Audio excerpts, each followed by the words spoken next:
welcome to another episode of Ask Father, brought to you by the Fatima Center. I'm Father Albert, a traditional Dominican priest. The question posed to us today is the following. Dear Father, would you please explain the concept of collegiality? I have been told that this is one of the major innovations of Vatican II, along with topics like ecumenism and religious liberty. Others have told me collegiality is Catholic tradition. Please explain what is correct and what is false Catholic teaching on this subject. Well, it's very true that it's a very important question. It was brought up at Vatican II, and in fact, it was the most important thing that was treated at Vatican II. That's what the theologians tell us today, because it treated the very question of authority in the Church, which theologians say is the formal cause of the Catholic Church, is the authority, that is the authority of the Pope, in fact, makes the Catholic Church be what it is. And so it's absolutely essential to the nature of the Catholic Church, the question of authority. So this is not some minor point. It's really at the very heart of the Church. So let's try to explain what was exactly is meant by collegiality. The doctrine before Vatican II stated that in the Church there are two powers. There's the power of order, which has to do with the sacraments, and in particular the power of consecrating the Eucharist, and also the power of the bishop to ordain priests so that they can consecrate the Eucharist. There's also the power of jurisdiction, which is something completely different. It's the power of ruling the Church, governing the Church, which also includes teaching with authority the faith to the members of the Church. So the bishops have these two powers. Now, traditionally, theologians taught that whereas bishops have, by the very fact of being consecrated bishops, they have the power of order. That is, that they can do what only bishops can do, which is ordain priests and also consecrate other bishops. By the very fact that they are consecrated bishops, that they receive the sacrament of the episcopate, they are able to consecrate other bishops and also to ordain priests. That power comes to them from the sacrament itself. However, the other power, the power of jurisdiction, of governing the Church and teaching with authority, theologians taught that power did not come from the sacrament itself, but rather came from the Pope. And so, for example, when a bishop would be consecrated a bishop by the sacrament of the episcopate, he would have at that very moment already the power to consecrate other bishops and to ordain priests. But he would not have any authority to govern until the Pope assigned him a diocese. And that's what the traditional teaching of the Church was until Vatican II. And this traditional teaching was reiterated and repeated just before the council by Pius XII with regard to the episcopal consecrations that the bishops in China performed without the approval of Rome, because communist China didn't want these bishops to be under the authority of Rome, and so they had these bishops consecrate other bishops without the approval of Rome, and also to exercise authority over their faithful. So Pius XII, in responding to this schismatic act, which in fact rejected his authority over them because they did this against his orders, he declared that although their episcopate was valid, that they did not have jurisdiction. And in declaring this, he repeated three different times, on three different occasions actually, that the power of jurisdiction comes to bishops from the Pope. So that was the situation then, just before Vatican II. At Vatican II, there was a radical change on this question. Vatican II taught that the jurisdiction does not come from the Pope, but by the very fact of being consecrated a bishop. That is, the consecration of bishops gives them, by that very fact, authority to govern and to teach. Now, Vatican II also explained that the exercise of this power depended on the Pope. That is, it was the Pope's place to assign to bishops the territory where they would exercise this authority. So they would not have an authority over a diocese until the Pope assigned this diocese. But with regard to the Pope's authority over the whole church, such as is exercised in an ecumenical council, Vatican II taught that the bishops, by their very consecration, had this authority over the whole church, and that this authority is exercised in a council. Now, this is not at all what the traditional theologians taught. They had taught that at a council, what happens is that the Pope, who has alone authority over the universal church, jurisdiction over the whole church, invites the bishops to share in his power, and that's what happens in an ecumenical council. And in fact, the bishops do participate in his power over the whole church at an ecumenical council, and it's happened 20 times. And the documents of ecumenical councils are signed by all the bishops. So they do participate in the authority of the Pope over the whole church. But traditionally, it was taught that that authority came to them from the Pope, whereas Vatican II taught that this authority belongs to them by the very fact of their consecration, and that this authority is exercised in a council under, obviously, the authority of the Pope, who's the head of the bishops. But he doesn't give them that authority. They have it by their very consecration.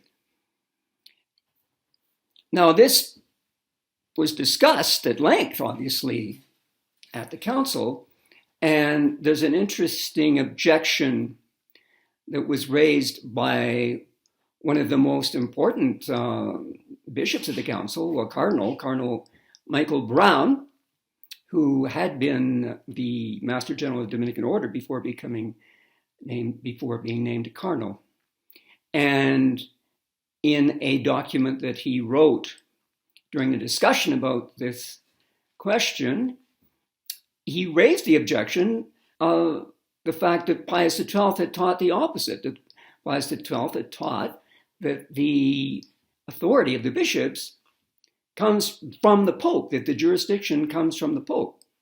In the discussion of this question, just before it was finally decided, Paul VI intervened with a special explanatory note where he used his authority to deny certain extreme positions of the liberals at the council who wanted to say that the Pope alone didn't have the power, that he had it insofar and he was, as he is head of the College of Bishops.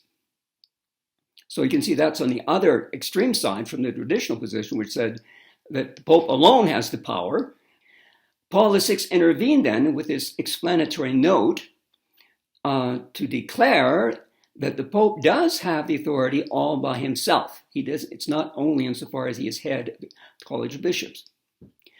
But, he added, the bishops, together with the Pope at their head, also have this power over the universal church. So it's kind of a compromise between the traditional position and the extreme liberal position. The conservatives objected to this by recalling what Pius XII had said. And in particular, the Master General of the Dominicans at that time, Father Ferdinand, when this came up in the Theological Commission, when they were discussing this document, he pointed out the fact that this contradicted the explicit teaching of Pius XII.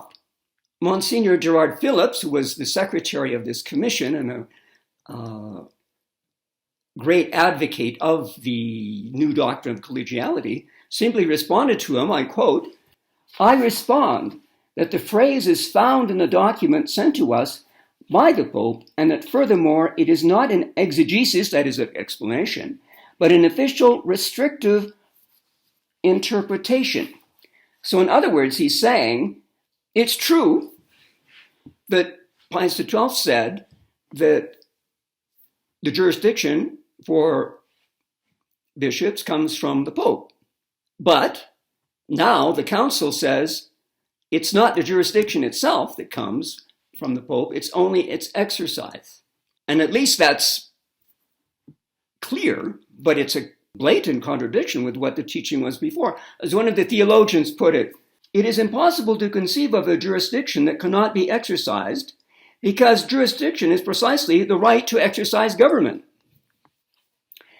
But of course, that didn't bother the modernists. They simply said, well, we've changed. And now we have this new doctrine of collegiality.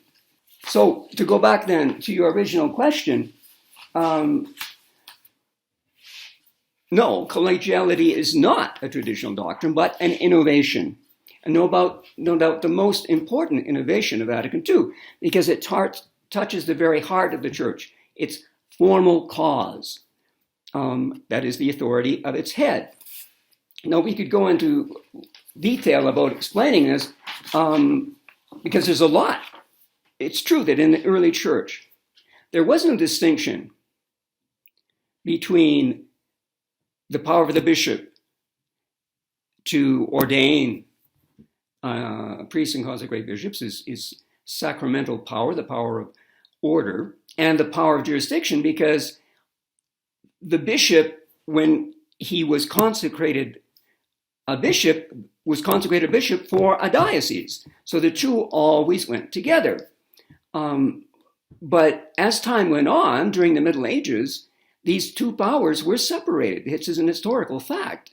There were bishops who were consecrated bishops, but never had authority over any diocese. They were valid bishops, but they didn't have a diocese.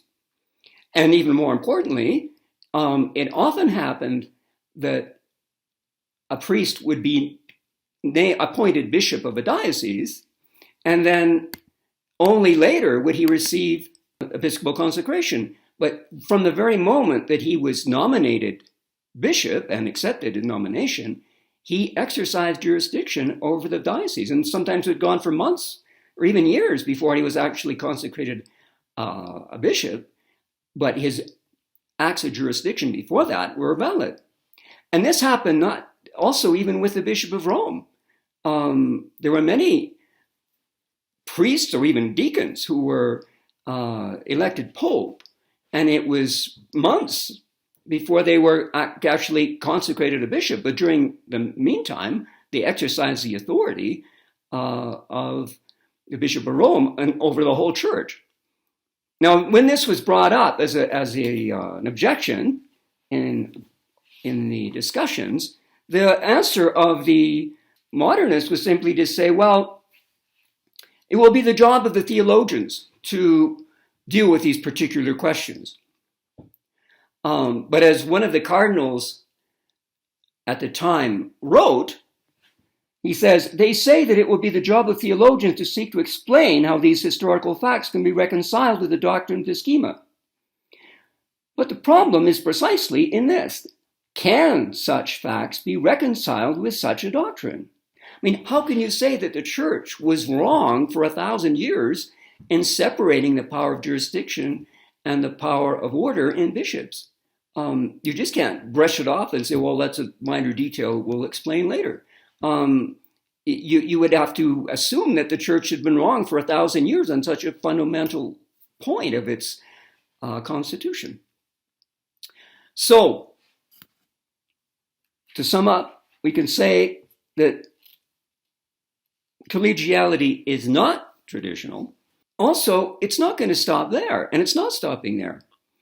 After collegiality, which takes the authority away from the Pope and gives it to the bishop, now we have synodality, which takes the power away from the bishops and now says it's the synods that are going to rule the church. And that's what Pope Francis is doing, and right now is setting up these discussions, and they're going to have another synod to talk about synodality. And it's all going in the same direction. The bishops who took away the authority from the Pope are now going to lose their authority to the people, wherever that is. And there's no way to stop it. And it always works like that. Revolution always does that. The French, who know all about revolution, have this expression: the revolution eats her children. And that's exactly what happened in the French Revolution. At the beginning, it was simply the nobles who wanted to take away power from the king. But then as things went on, it was the rabble that rose up and got rid of the nobles, and they were guillotined. It always works like that. Revolution eats her children. And that's exactly what's happening now. And a perfect example is Pope Benedict XVI, Cardinal Ratzinger. At the council, he was one of the most ferocious opponents of Paul VI's intervention, the explanatory note, which limited collegiality. He was a great advocate of this extreme position that said the Pope has authority over the whole church only insofar as he is head of the bishops. And yet, when he became the Pope, he paid the price because nobody would obey him, and it was his own fault. The revolution eats her children, and the revolution ate Pope Benedict XVI. He had to resign. He himself said, my authority doesn't go outside this door, but it was his own fault. He's the one who put it into place. So the only real solution, as always, is for the church to come back to her tradition. And it will happen, because it has to happen, because the church is divine. The very reaction of the faithful and the few priests and bishops since the council is a sign of this. The church is indefectible. The whole church is not going to go along forever with such an error. And we're seeing now, the one good thing about Pope Francis is a lot of bishops even now are waking up and saying, well, this is not working. We've got to do something. There's something wrong. So we just have to pray to Our Lady and ask her to put things back in order. And it wouldn't be the first time. Something similar happened with the heresy of Arius, as you may know. The Church in 325 defined solemnly the doctrine of the consubstantiality of the Son with the Father. That is, that the Son, our Lord Jesus Christ, is God. And all the bishops joined together in this council and defined this solemnly. But soon after that, by various machinations and plots and subversion, the Arians managed to take over the whole church and have that doctrine practically denied. But it was at the point when they had actually completely taken power and stopped hiding themselves and really started to preach publicly openly their heresy, that the other people in the church who had been fooled realized what was going on and came back to the traditional doctrine. That's how Arianism was defeated. So the fact that they are now openly professing their doctrine with Pope Francis is perhaps a sign that, things will turn around. People are going to wake up, perhaps, and realize finally that something went wrong at the Vatican Council. So we have to pray to Our Lady. She was destroyed all heresies in the whole world, as the liturgy says, to intervene and bring an end to this crisis. Perhaps that's what the triumph of the Immaculate Heart will be about. Time will tell. So again, I invite you to send your questions to the Fatima Center. Please also consider to make a donation to the Fatima Center so this apostolate may continue to spread the true message of Fatima.